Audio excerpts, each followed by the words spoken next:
इस ट्यूटोरियल में हम बात करेंगे कि हम किस तरह इंसर्ट कर सकते हैं डेटा को डेटाबेस में। पिछले ट्यूटोरियल में आपने देखा कि हमने स्क्रीन को डेवलप किया, ये आपके सामने है, और उसमें हमने सर्च फंक्शनैलिटी को ऐड किया और डेटा को लोड किया डेटा ग्रिड व्यू कंट्रोल में। इस ट्यूटोरियल में हम क्या करेंगे कि हम इंसर्ट का ऑप्शन यहाँ पे डालेंगे और जब हम न्यू डेटा को ऐड कर दें तो वो आपको यहाँ पे नज़र आएगा। तो किस तरह करेंगे, चलते हैं मैनेज स्टूडेंट फॉर्म, और यहाँ पे मैं कर देता हूँ एक और सेपरेटर, और उसके बाद इसको यहाँ पे मूव कर देते हैं और यहाँ पे मैं लिख देता हूँ ऐड न्यू स्टूडेंट, और फिर इसको ड्रैग कर देते हैं इसके मिडल में। हो गया close add new student reset form. इसको सेव कर देते हैं फॉर द टाइम बीइंग। एक और फॉर्म ऐड करते हैं अपने प्रोजेक्ट में, राइट क्लिक कीजिए प्रोजेक्ट पे, ऐड विंडोज फॉर्म, और इसको मैं नाम देता हूं स्टूडेंट इन्फो फॉर्म, और फिर क्लिक कर दें ऐड हो जाएगा। अब सबसे पहले मैंने क्या करना है, इसकी कुछ प्रॉपर्टीज को सेट करना है। प्रॉपर्टीज विंडो में चलते हैं और मैं इसकी टेक्स्ट प्रॉपर्टी को सेट करता हूँ स्टूडेंट इन्फो स्क्रीन। ये आपके सामने है स्टूडेंट इन्फो स्क्रीन। मैं चाहता हूँ ये जब रन हो तो मिडल में नजर आए स्क्रीन के, तो सेंटर स्क्रीन स्टार्ट पोजीशन, और इसके बाद मैं डिसेबल करना चाहता हूँ इस मैक्सिमाइज बटन को, तो मैक्सिमाइज प्रॉपर्टी फॉल्स, और मैं चाहता हूँ कि स्टूडेंट इसको रिसाइज ना कर सके। तो क्या करेंगे हम, इसको इसकी फॉर्म बॉर्डर स्टाइल प्रॉपर्टी जो कि साइजेबल है, इसको फिक्स्ड सिंगल कर देता हूँ। हो गया। अब ऐड करते हैं करंटली अगर हम डेटाबेस में चलें और अपने स्टूडेंट के इस टेबल की डिज़ाइन में देखें तो हमें 1 2 3 4 5 फील्ड्स चाहिए ताकि डेटा एंटर हो। तो किस तरह करेंगे, टूल बॉक्स में चलते हैं, मैं ऐड करता हूँ एक लेबल कंट्रोल को और उसके बाद एक टेक्स्ट बॉक्स कंट्रोल को। टेक्स्ट बॉक्स कंट्रोल को मैंने ऐड किया, इसको थोड़ा सा रिसाइज कर देते हैं। अब दोनों को सेलेक्ट कर दें और फॉन्ट प्रॉपर्टीज में चलते हैं और उसकी साइज प्रॉपर्टी को कर देते हैं 10। अब मैं इसका डुप्लीकेट बनाऊंगा। कंट्रोल की को अपने कीबोर्ड पे प्रेस रखें, दबा के रखें और ड्रैग कर दें। इसी तरह इसको भी,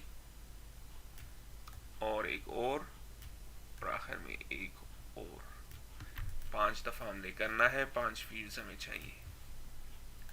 इसके बाद मैं ऐड करता हूं 2 बटन्स कंट्रोल, और फिर इसको यहाँ पे इसका डुप्लीकेट। अब मैं इसको सेंटर में करना चाहता हूँ। दोनों को सेलेक्ट कीजिए, फॉर्मेट मेन्यू, फिर सेंटर इन फॉर्म हॉरिजॉन्टली, और इसी तरह इनके साथ भी कर देते हैं सेंटर इन फॉर्म हॉरिजॉन्टली। हो गया। अब मैं इसको रिसाइज कर देता हूँ, थोड़ा सा ऊपर लेके चलते हैं। हो गया। अब क्या करेंगे, हम इसकी कुछ प्रॉपर्टीज को सेट करते हैं इन कंट्रोल्स की, और लेबल्स में मैं सेट करूंगा टेक्स्ट प्रॉपर्टी और इसको कर देता हूँ फर्स्ट नेम, इसको कर देता हूँ लास्ट नेम, इसे कर देता हूँ ईमेल, इसे कर देता हूँ मोबाइल, इसे कर देता हूँ फोन कर देते हैं इसको।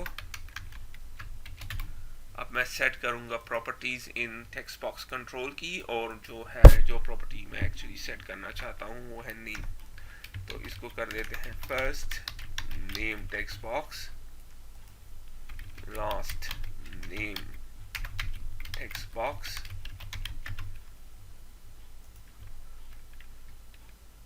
email text box, mobile text box और phone text box। इसके बाद मैं सेट करता हूँ इसकी प्रॉपर्टीज को और इसे कर देता हूँ मैं सेव। अपडेट बटन सेव भी करेगा, अपडेट भी करेगा, लेकिन इस ट्यूटोरियल में हम बात करेंगे कि किस तरह डेटा को सेव करेगा। और इसी तरह इसको कर देते हैं क्लोज बटन। याद रखें नेम में आपने एंड नहीं लिखना। हो गया। अब इसकी टेक्स्ट प्रॉपर्टीज को सेट करते हैं और ये होगा ऐड या सेव रिकॉर्ड और इसको कर देते हैं क्लोज। अब हम इसकी टेक्स्ट टैब इंडेक्स प्रॉपर्टी को सेट करते हैं। स्टार्ट करते हैं इसको 0 से, फिर 1, फिर 2, फिर 3, 4, 5 और आखिर में 6। टैब इंडेक्स प्रॉपर्टीज भी हो गई। अब सबसे पहले मैं ऐड करता हूं कोड इसके लिए, तो ये होगा me dot close. Simple as that. मुझे क्लोज कर दो। मी रेफरेंस करता है उस फॉर्म को और क्लोज का मतलब है कि क्लोज कर दो। अब मैं रन करता हूँ इस एप्लीकेशन को, क्लिक करता हूँ और आप देख रहे हैं यहाँ पे कुछ नहीं हो रहा क्योंकि हमने ये कोड ऐड नहीं किया। चलिए ऐड करते हैं इसको भी।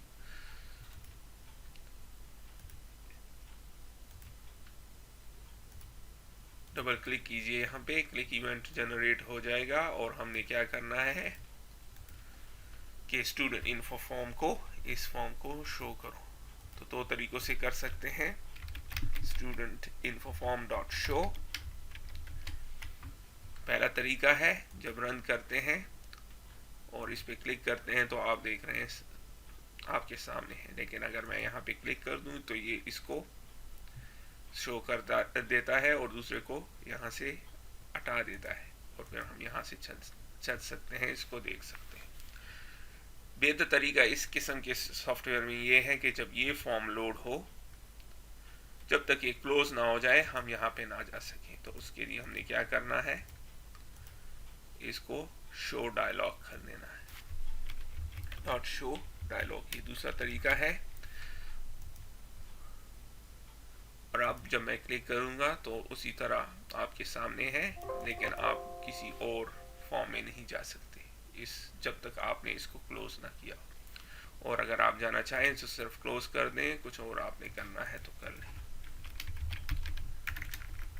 लेकिन ये डिसीजन मैं आपको छोड़ता हूं कि आप शो यूज करते हैं या शो डायलॉग। तो इस एग्जांपल में मैं इसको शो डायलॉग कर छोड़ देता हूं और जब ये ऑन होगा और आप क्लोज पे क्लिक करेंगे तो क्लोज हो जाएगा। अब हमने क्या करना है कि कोड ऐड करना है सेव रिकॉर्ड के लिए।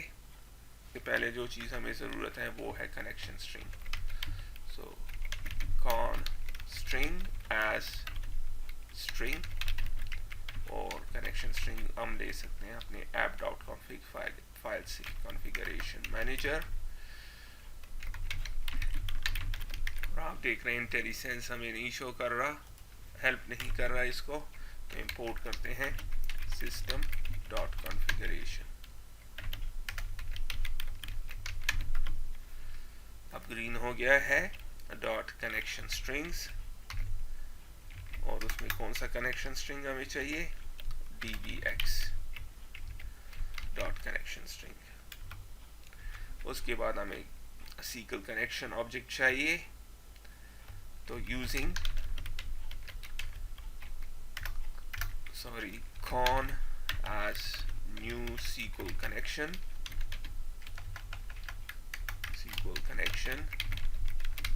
आप देख रहे हैं ये भी हमें चाहिए, तो एक और इंपोर्ट कर देते हैं, इंपोर्ट system.data और imports system.data.SQL client।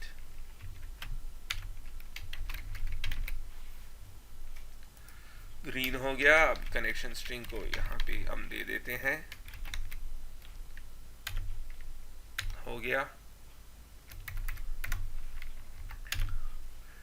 अब हमें कमांड भी चाहिए, SQL command, as new SQL command, और कमांड क्या होगा, इंसर्ट इनटू, और फिर टेबल का नाम स्टूडेंट्स, और कौन से कॉलम्स में हमने डेटा को ऐड करना है, first name, last name, email, mobile और फोन, और फिर वैल्यूज किस तरह ऐड करेंगे, इसी को कॉपी कर देता हूं मैं, ये एज पैरामीटर्स होंगे, और इसके सामने आपने क्या लिखना है, एट।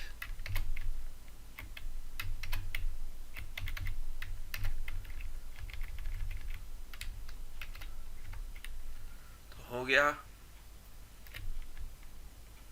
और आखिर में कनेक्शन ऑब्जेक्ट, कनेक्शन ऑब्जेक्ट कौन है, हो गया।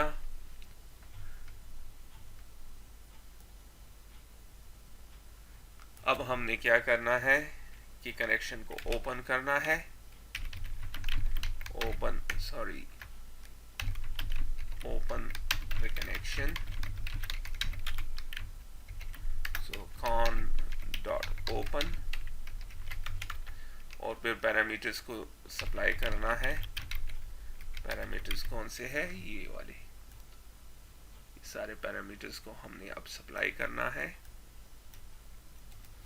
तो किस तरह सप्लाई करते हैं, दो तरीके हैं, command dot parameters dot add या ऐड विद वैल्यू। इस एग्जांपल में मैं यूज करता हूँ ऐड, पैरामीटर क्या है, ऐड फर्स्ट नेम, एग्जैक्टली इसी तरह होना चाहिए वरना काम नहीं करेगा, ऐड फर्स्ट नेम, और उसके बाद जब आप ऐड यूज करते हैं तो फिर ये आपसे मांगेगा डेटा SQL डेटा टाइप, चूंकि ये nvar4 हमने डिक्लेयर किया था, nvar4, तो हमने क्या करना है, SQL डेटा, सॉरी यहाँ से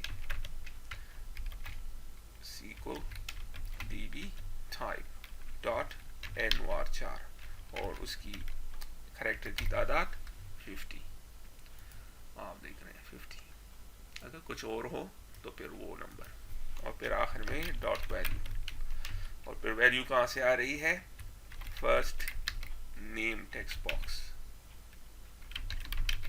डॉट टेक्स्ट से, हो गया। अब इसको मैं लिखता हूँ command dot parameters dot add with value, same, और अब दोबारा एट फर्स्ट नेम, और फिर आपने वैल्यू कहाँ से आ रही है, फर्स्ट नेम टेक्स्ट बॉक्स से। तो दोनों में क्या डिफरेंस है, ऐड जब आप यूज करेंगे तो आपने उसमें डेटा टाइप देना है, और फिर इक्वल साइन के बाद वैल्यू को उसके साथ असाइन करनी है, और ऐड विद वैल्यू क्या है, पैरामीटर का नाम और फिर वैल्यू। तो ये ज़्यादा क्विक है, ज़्यादा इजी है इससे, लेकिन आप दोनों यूज़ कर सकते हैं। इस एग्जांपल में मैं ऐड विद वैल्यू यूज़ करूँगा। इसी तरह मैं ऐड करता हूँ command dot parameters dot add with value, और दूसरी वैल्यू क्या है, लास्ट नेम, और वैल्यू कहाँ से आ रही है, last name text box dot text. फिर ऐड करते हैं command dot parameters dot add with value, और इस केस में मैं ऐड करता हूँ ईमेल के लिए, और वैल्यू आ रही है email text box dot text से। और फिर इसी तरह ऐड करते हैं मोबाइल के लिए भी, और वैल्यू आ रही है mobile text box dot text से। और फाइनली फिर ऐड करते हैं फोन के लिए भी, और वैल्यू आ रही है phone text box dot text से। हो गया। और आखिर में हमने क्या करना है, एग्जीक्यूट करना है कमांड को। कमांड को किस तरह एग्जीक्यूट करेंगे, चूंकि और हम यूज़ करेंगे एग्जीक्यूट नॉन क्वेरी। इसकी क्या वजह है कि हमने एग्जीक्यूट नॉन क्वेरी यूज़ किया, क्योंकि हम इंसर्ट कर रहे हैं डेटा को। हमने एग्जीक्यूट क्वेरी कब यूज़ करनी है, जब हम इंसर्ट करें, डिलीट करें या अपडेट करें। तो ये 3 प्रोसेस जब हम करेंगे तो हमने क्या यूज़ करना है, एग्जीक्यूट नॉन क्वेरी, क्योंकि ये क्वेरी नहीं है, हम क्वेरी क्या है, सेलेक्ट स्टेटमेंट। इस केस में हम सेलेक्ट स्टेटमेंट को यूज़ नहीं कर रहे हैं, इंसर्ट कर रहे हैं, तो एग्जीक्यूट नॉन क्वेरी।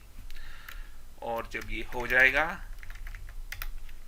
तो हमने क्या करना है, एक मैसेज शो करना है, message box dot show new student is added successfully. Student successfully add हो गया। कैप्शन क्या होगा, सक्सेस, और फिर ओके का बटन और इंफॉर्मेशन का आइकॉन।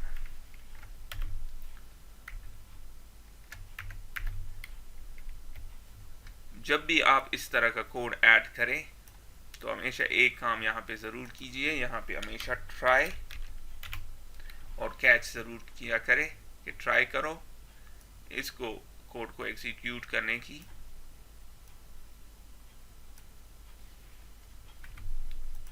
ट्राई का क्या मतलब है, एग्जीक्यूट करने की कोशिश करो, अगर तो कोई प्रॉब्लम है तो फिर हमें एरर शो करो, कैच।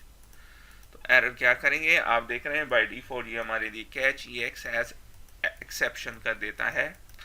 बेहतर ऑप्शन आप जो यूज़ करें वो है application exception rather than exception. ये एप्लीकेशन एक्सेप्शन क्लास जो है एक्सेप्शन क्लास से डिराइव हुई है, तो रफली सेम तरीके से काम करती है, लेकिन ये माइक्रोसॉफ्ट रेकमेंड करता है कि आप एक्सेप्शन के बजाय एप्लीकेशन एक्सेप्शन यूज़ करें। और फिर हमें अगर जो भी एरर हो शो करो, message box dot show error, और एरर कहाँ से हमें एरर का टेक्स्ट मिलेगा, इस ऑब्जेक्ट से EX डॉट मैसेज, इससे मिलेगा। और फिर हमने कैप्शन शो करना है एरर है, और ओके का बटन, और आइकॉन क्या होगा, एरर। तो हमने क्या किया, ट्राई कैच को लगाया, अगर तो सब कुछ ठीक है तो ये कोड एग्जीक्यूट होगा, अगर कुछ प्रॉब्लम है तो फिर हमें ये मैसेज शो करेगा। तो रन करते हैं और देखते हैं काम करता है या नहीं।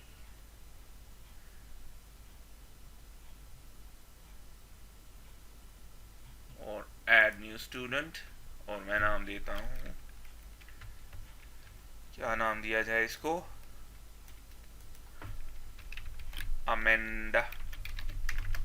अमेंडा इसका नाम है फर्स्ट नेम, और ब्रेडी इसका लास्ट नेम, और मैं इसका ईमेल कर देता हूँ amanda@yahoo.com, और मोबाइल नंबर दे देते हैं, और फिर इसी तरह फ़ोन नंबर दे देते हैं, और फिर क्लिक करते हैं सेव। और आप देख रहे हैं क्या मैसेज शो कर रहा है, new student is added successfully. और फिर जब मैं क्लोज कर देता हूं तो आप देख रहे हैं यहाँ पे कोई भी वैल्यू हमारे सामने नहीं है। रन करते हैं इसको अगेन, और आप देख रहे हैं वो रिकॉर्ड यहाँ पे है, आपके सामने है। तो इसने एक्चुअली वो रिकॉर्ड ऐड कर दिया है हमारे स्टूडेंट टेबल में, आपके सामने है। अब हम इसमें थोड़ी सी इम्प्रूवमेंट करेंगे। हम चाहते हैं जब ऐड हो जाए और हम इस फॉर्म को क्लोज कर दें, जब सेव रिकॉर्ड पे क्लिक करेंगे ये हमें मैसेज शो करेगा, और फिर इस फॉर्म को क्लोज कर देगा, और वैल्यू को यहाँ पे, रिकॉर्ड को यहाँ पे शो करेगा, यहाँ पे। तो किस तरह करेंगे, थोड़ा सा चेंज करते हैं इसको, सेव रिकॉर्ड, और मैं चाहता हूँ जब ये मैसेज शो हो तो ये क्लोज हो जाए, me.close। और जब क्लोज हो जाए तो फिर रिकॉर्ड को यहाँ पे शो कर दें। तो किस तरह, आपने देखा है कि हम ये वैल्यू, ये फॉर्म कब शो होता है, जब हम इसको क्लिक करते हैं तो फिर ये हमको ये फॉर्म शो करता है। और जब ये फॉर्म क्लोज हो जाए तो उसके बाद क्या कर दो, डेटा को रीलोड कर दो कि फॉर्म में, इस फॉर्म में रीलोड करना है तो कोड अभी हमने यहाँ पे लिखना है। हमारे पास कोड ऑलरेडी मौजूद है, ये कोड इसको कॉपी कर देते हैं और इसको यहाँ पे पेस्ट कर देते हैं। तो इस कोड का क्या मकसद है कि डेटा को हासिल लोड कर दो फिर student data grid view control में, इस कंट्रोल में। तो रन करते हैं और देखते हैं काम करता है या नहीं। और अब की बार मैं ऐड करता हूँ जावेद खान और javed@gmail.com, कोई भी मोबाइल नंबर आप दे सकते हैं और फिर कोई भी टेलीफोन नंबर आप दे सकते हैं और सेव रिकॉर्ड। मैसेज शो हो गया कि मैंने डेटा को ऐड कर दिया है। और आप देख रहे हैं अब क्या मसला है कि रिकॉर्ड तो आपके सामने है लेकिन इसने डुप्लीकेट कर दिया। तो थोड़ा सा कोड में मसला है, हमने इस कोड को मज़ीद इम्प्रूव करना है। और कोड चूँकि डेटा यहाँ पे लोड हो रहा है तो हमने क्या करना है, यहाँ पे एक इफ स्टेटमेंट लगानी है। If dt students dot rows dot count is greater than 0, अगर तो dt student डेटा टेबल में, इस डेटा टेबल में डेटा ऑलरेडी मौजूद है तो फिर क्या करो, dt student dot clear, उसको डेटा को क्लियर कर दो और फिर बाद में दोबारा डेटा को डेटाबेस से उठाओ इंक्लूडिंग न्यू डेटा। रन करते हैं, दोबारा ऐड करते हैं वो रिकॉर्ड और इस दफ़ा मैं ऐड करता हूँ शीला जोन्स और मैं इसको इसका ईमेल कर देता हूँ sheila@yahoo.com और कोई भी मोबाइल नंबर आप दे सकते हैं, इसी तरह टेलीफोन नंबर और फिर save record. New student is added successfully, click okay. और आप देख रहे हैं कि अब ये डुप्लीकेट नहीं कर रहा और करेक्ट वैल्यू को आपके सामने शो कर रहा है। तो आपने देखा कि हम कितनी आसानी के साथ इंसर्ट कर सकते हैं अपने इस एप्लीकेशन में। अब कुछ चीज़ें हमने और करनी है जाने से पहले। सबसे पहले आपने देखा कि मैंने यहाँ पे कोड को डुप्लीकेट किया। कोड को कभी भी अपने एप्लीकेशन में डुप्लीकेट ना करें, फिर उसको इम्प्रूव करना या अपडेट करना बहुत मुश्किल हो जाता है। तो इसका बेहतर तरीका क्या है कि मैं एक सब क्रिएट कर देता हूँ, प्राइवेट सब, और उसको नाम देता हूँ load data into data grid या student data grid view. Data को लोड करो स्टूडेंट डेटा ग्रिड व्यू में, सिंपल एज दैट। और इसमें इस कोड यहाँ से कट कर देता हूँ और फिर इसको मैं यहाँ पे यूज कर देता हूँ। तो अब ये सेम कोड है, जब ये यहाँ पे आएगा तो ऑटोमेटिकली कंट्रोल ट्रांसफर होगा इस कोड पे। तो आप देख रहे हैं कोड सेम है लेकिन हमने अब इसको एक सब में डाल दिया है। इसी तरह हम इसको कॉल करेंगे यहाँ पे। तो अब एक ही जगह पे ये कोड है, अगर हमें कोई चीज़ चेंज करनी पड़ेगी तो हमें एक जगह चेंज करनी पड़ेगी और बाकी जगहों पे ऑटोमेटिकली कोड अपडेट हो जाएगा। तो हम आसानी के साथ अपने कोड को फिर अपडेट कर सकते हैं। रन करते हैं दोबारा और देखते हैं काम करता है या नहीं। अब की बार मैं देता हूँ इसको टोनी जॉनसन @tony@gmail.com और कोई भी मोबाइल नंबर और फ़ोन नंबर आप इसके साथ ऐड कर सकते हैं और सेव कर दें। और आप देख रहे हैं टोनी जॉनसन ऐड हो गया, एग्जैक्टली उसी तरीके से काम कर रहा है। अब हम स्टूडेंट इन्फो फॉर्म में भी यही टेक्निक को यूज़ करते हैं। आपने देखा हमने क्लिक इवेंट में ये सारा कोड ऐड कर दिया है। बेहतर तरीका क्या है कि हम इस कोड को यहाँ से निकालें, इसको कट कर दें और यहाँ पे मैं एक सब को लिख देता हूँ सेव रिकॉर्ड, और फिर उसको डिफाइन भी कर देते हैं प्राइवेट सब सेव रिकॉर्ड, और फिर उस कोड को यहाँ पे ऐड कर देते हैं। तो आपने देखा कि हमने क्लिक इवेंट से सारा डेटा, मेन डेटा, सारा मैकेनिज्म उठा दिया और उसके एक सब में डाल दिया। जिस तरह हमने यहाँ पे डुप्लीकेट कोड को रिमूव करने के लिए सब बनाया था। सब और मेथड फंक्शन हम क्यों यूज़ करते हैं कि हम डुप्लीकेट डेटा को हटा दें ताकि कोड को हम इजी तरीके से फिर अपडेट कर सकें, और जो कि बड़े बड़े इवेंट्स होते हैं या सब या मेथड्स होते हैं उनको स्मॉल पीसेस में कन्वर्ट करते हैं ताकि इजी हो उनको रीड करना। अब जब मैं इस कोड को रीड करूंगा तो मुझे पता है कि इसका मतलब है सेव रिकॉर्ड, और सेव रिकॉर्ड का कोड किधर है, यहाँ पे। उसके बाद फिर मैसेज शो होगा और फिर ये क्लोज होगा। अब रन करता हूँ, देखता हूँ काम करता है या नहीं। ऐड न्यू स्टूडेंट और ऐड कर देते हैं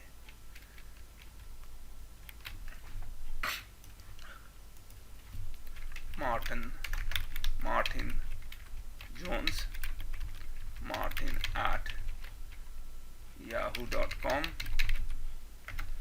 और मोबाइल नंबर इसका और फ़ोन नंबर इसका, और सेव रिकॉर्ड। और आप देख रहे हैं अब भी काम कर रहा है।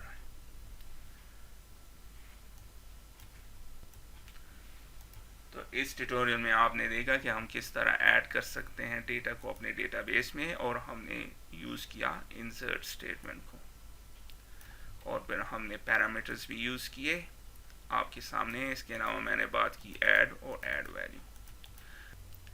तो इसके साथ ही मैं इस ट्यूटोरियल को ख़त्म करता हूँ। फिर मिलते हैं किसी और ट्यूटोरियल में, तब तक के लिए खुदा हाफ़िज़।